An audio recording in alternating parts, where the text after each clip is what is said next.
Hello, my name is Purnika Gimre and I'm one of the member of Together We for Better Me, and today I'll be just discussing a simple case जहाँ चाहिँ एउटा मान्छे मायामा परिसकेपछि र due to various reasons next पर्सनले त्यो मान्छेलाई छोडिसकेपछि त्यो मान्छे कतिसम्म लाइक आफूलाई हर्ट गर्न सक्छ र त्यो हुँदाहुँदै कसरी लाइक डिप्रेसनमा पुग्न जान्छ भन्ने कुराको चाहिँ लाइक डिस्कसन गरिरा आई मे बी रङ कतिवटा पोइन्टमा बट एउटा केस आएको छ यहाँ चाहिँ जहाँ चाहिँ like one person is sharing about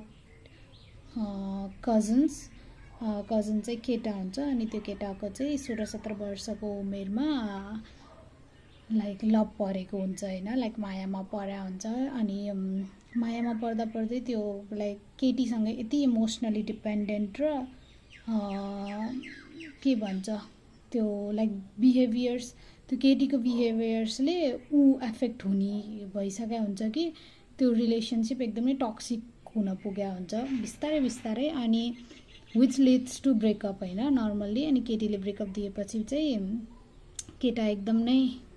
vulnerable स्टेटमा पुगेर आफूलाई एकदमै हर्ट गर्न थाल्छ, जहाँ चाहिँ हात काट्ने अनि घाँटी लाइक एक्सटर्नल्ली आफूलाई हर्ट गर्न खोज्ने एकदम नै धेरैचोटि प्रयास गरे हुन्छ। अनि लाइक उसले चाहिँ अब यो कन्डिसनमा चाहिँ maybe we like we don't know that person name or any details, we just got this case. अब जहाँ चाहिँ हि अनि ऊ यस्तो कन्डिसनमा पुगिसकेको हुन्छ कि ऊ जस्ट आफ्नो रुममा बस्ने अनि केही खाना पनि नखाने, आफूलाई हर्ट गर्न मात्र सोच्ने अनि त्यो केटीको बारेमा मात्र सोच्ने, जहाँ केटी पनि कुनै बट लाइक कोही पनि गलत छैन। यहाँ चाहिँ मेन्टल हेल्थ भन्ने चाहिँ एकदमै इम्पोर्टेन्ट र इमोसनली म्याच्योर भन्ने कुरा चाहिँ आइरहेको हुन्छ। अब 16-17 वर्षको उमेरको केटा अब त्यस्तै हो, तर पनि whenever like I'm not here to give any suggestions or anything, but I'm here to make the point that जस्तो रिलेसनसिप होस् जे होस् त्यो रिलेसनसिपले चाहिँ तिमीलाई डिफाइन गर्नु हुँदैन, तिमी के हो र लाइक तिम्रो हो नि त लाइफ भन्ने त लाइक हाम्रो लाइक इट्स योर्स। मान्छेहरू आउने जाने यो फिलोसफिकल कुरा हुनसक्छ कति पोइन्टमा, तर that's the truth.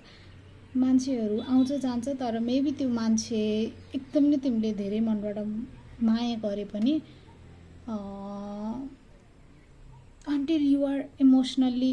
aware and until you start to love yourself nobody else will हैन।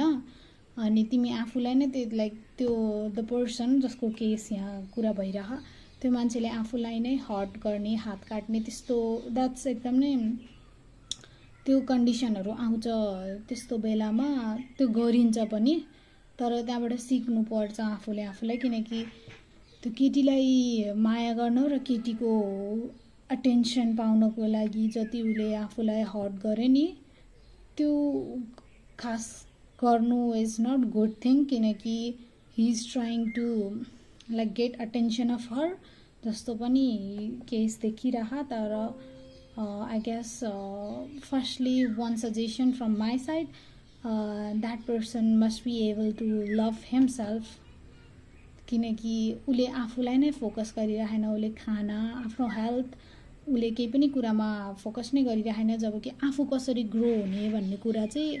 उसले सुरुमा हेरेर अनि कुनै पनि मान्छेले तिम्रो लाइक तिमी के हो भनेर यो लाइफमा